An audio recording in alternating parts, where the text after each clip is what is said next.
Hi, my name's Phil. I like talking about politics, and would you believe it, this is timely. Today is the anniversary of the European Convention on Human Rights, the 74th anniversary, and for various other reasons, it's a great time to talk about how we defend our place in it. Because if there's one thing that is almost as irritating to me about the lies the charlatans like Genrick are telling about the convention, it's the weak way in which some people are defending it. But first, for daily political commentary, please click the subscribe button so you don't miss out. So, Keir Starmer was given a speech today, and part of it was a section where he said that we would never withdraw from the European Convention on Human Rights. And there's a good chance we will not on this occasion. He said that we are proud of the role the UK played in creating the convention, and it shows the UK is a reliable partner. Fine words. Utterly useless. How likely is it to persuade the sort of person who might believe the snake oil salesman about, leaving in order to deal with what they call illegal immigration? I'll be honest, I would put that probability at zero. This argument is not going to work. Former Conservative Attorney General Dominic Grieve has written a more wide-ranging defence of our place in it. For Conservative Home, which is the website for Conservative Party members, he takes various different angles. He explains that leaving would be a disaster for Britain, and then he gives a bit of a potted history of the debate in British history. He explained that it might increase the temperature on calls for Scottish independence, which is absolutely true. Again, does nothing to dissuade the sort of voter who might be willing to support leaving the ECHR. Remember, if you did a Venn diagram of the sort of people who supported Brexit, and probably still do, and the sort of people who are potentially going to support leaving the ECHR, it's probably quite close to a circle. And the people who still support Brexit, I mean, they've been polled, over the last few years and said, even if it means the breakup of the UK, would you still support Brexit? And quite a lot of them say, yeah, we would. So it's not a great argument. And it's also an argument where you could again dismiss it, right? He spent literally 4 lines on one argument that I think does hold merit, but he didn't ever bother to explain why. So I'm going to come back to that. He argued that leaving, we would be left alongside Russia and Belarus in being outside the convention in Europe. Again, won't work, because the same is true of the hard Brexit. We are now alongside Russia and Belarus as having no proper access to the single market. So yeah, not going to work. Didn't work on the hard Brexiteer, and these are the same people we have to persuade now.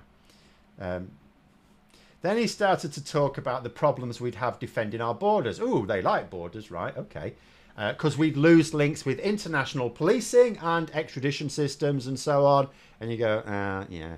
See, the problem is, we also weakened those same security links with Brexit, and people still supported it, right? Most people I see on social media when championing the convention talk about the benefits of actually having human rights and how those arguing to have them removed.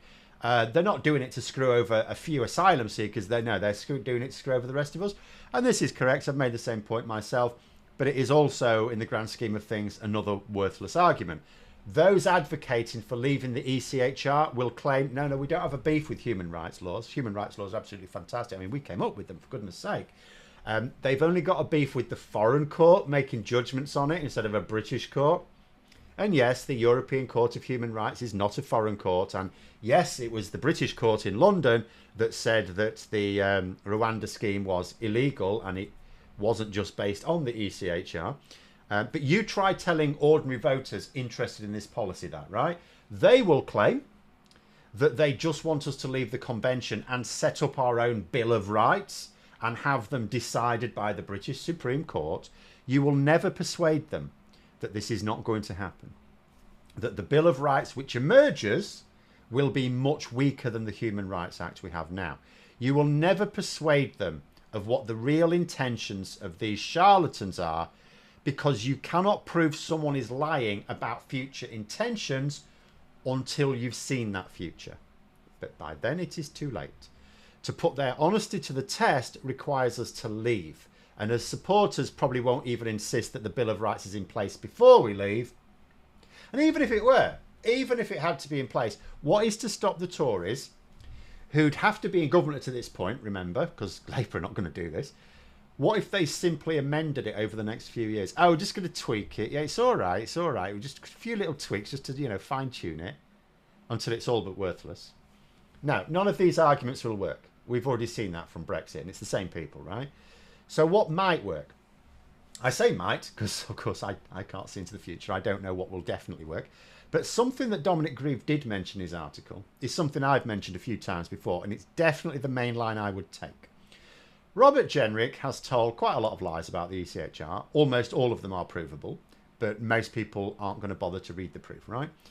But the easiest one to blow away, the one that is most likely to be shown to them all in the media, if it ever became a serious topic of discussion, would be its relationship to the Good Friday Agreement. Now, the hard Brexit imperiled the Good Friday Agreement. Again, these Brexit supporters didn't care about that, and they wouldn't care about it in the case of the ECHR directly. But it was, in terms of Brexit, possible to reconcile the two with a lot of goodwill and fudges for certain political issues. But the ECHR completely underpins the Good Friday Agreement. I've shown this before in previous videos. Every legal expert there says the same thing. That will not convince supporters. They don't listen to experts, remember. So how would this work? Well, although potential supporters amongst the public of leaving the ECHR might not understand, politicians do.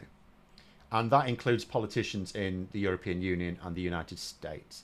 Now, the sort of people who would vote to leave the ECHR probably don't care what the EU says. They will think they're lying or, you know, whatever. But the USA, that's a different matter. Back in 2019, when Americans were getting a little bit nervous about the impact of Boris Johnson's Brexit on the Northern Ireland peace process, because Theresa May had this plan, it was like, yeah, we can see how that works. Then Boris Johnson went, no, we're going to do this totally different thing. And lots of people going, yeah, this might cause problems in Northern Ireland. So a letter was written, and it was signed not just by Democrats, but by senior Republicans as well, expressing concern. And even one of Trump's closest advisors told Johnson not to risk the Good Friday Agreement. Otherwise, all bets are off in terms of trade deal and all the rest of it. So this is not a party political issue in America. The Irish lobby is very powerful, and the USA takes its role as a guarantor of the Good Friday Agreement really very seriously, and that's across party lines. Even a President Trump would do so. What Grieve doesn't bother to explain is what the practical consequences for us are, and I think he should have lent into that. So imagine the situation. So we begin the process of leaving the ECHR. It would force both the EU and the USA to not simply warn against it, like, oh, this looks a bit dodgy, like with Brexit, you know, but to set out how they might respond, because neither of them want us to go ahead with it. And I mean, very desperately don't want us to go ahead with it. And if we were determined to do it, how might they respond? Well, initially they could restrict diplomatic channels, you know, make it clear that we are isolating ourselves from both of our most important allies and trading partners, you know, no more visits to the White House, that sort of thing. This could then be followed up with economic sanctions. Let's face facts, the only way the Tories are returning to power in the foreseeable future is if Labour have the misfortune or carelessness to find the economy going to shit again. So if the Tories return, it will probably be with a fragile economy, and both the EU and the USA would have the means to cause major damage to it. And because there would be massive demands on both to make sure the UK did not go ahead with the madness, they may even have to show they were serious by imposing some sanctions before we left rather than leaving it as a punishment for afterwards, right? And the reason why I think we should probably plug this as the main argument for remaining within the ECHR is twofold. See, first of all, it is an argument which, if believed, which is an if, that stands a chance of working on enough supporters. Like, not the hardened lunatics, they're just crazy, right? But most people who voted for Brexit, or Johnson's hard Brexit, did not vote to deliberately tank our economy. They just didn't realise. Second, right now, this is just the brain fart of a few swivel-eyed loons on the far right. But if it looks like becoming a serious manifesto promise, and the Tories promising it look like they might actually win the election with it, I would imagine that senior figures in both the EU and the USA would start publicly speaking out against it. There would be no hiding this consequence from the public. So, you know, as many consequences of Brexit were hidden or dismissed, this one should be all over the news. In fact, so serious would the consequences be that I would retain some tentative belief that the Tories wouldn't actually be able to go ahead with it. However, after Brexit, I take nothing for granted. But in the meantime, I do think people, when making arguments about the ECHR, should absolutely plug the benefits of membership so that you increase the level of support amongst those who already agree we should remain. In other words, you know, increase the importance of it in people's minds. But don't fool ourselves that these arguments will in any way work on the sort of voters who could actually vote to have us leave. Those sort of voters need totally different arguments. We've seen them dismiss exactly this. A lot of the, I mean, leaving the ECHR is like Brexit too.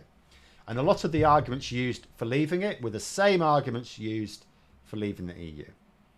And the same arguments against leaving the EU are the same arguments being used to not leave the ECHR. We know those arguments didn't work last time, and there's no evidence that any lessons were learned.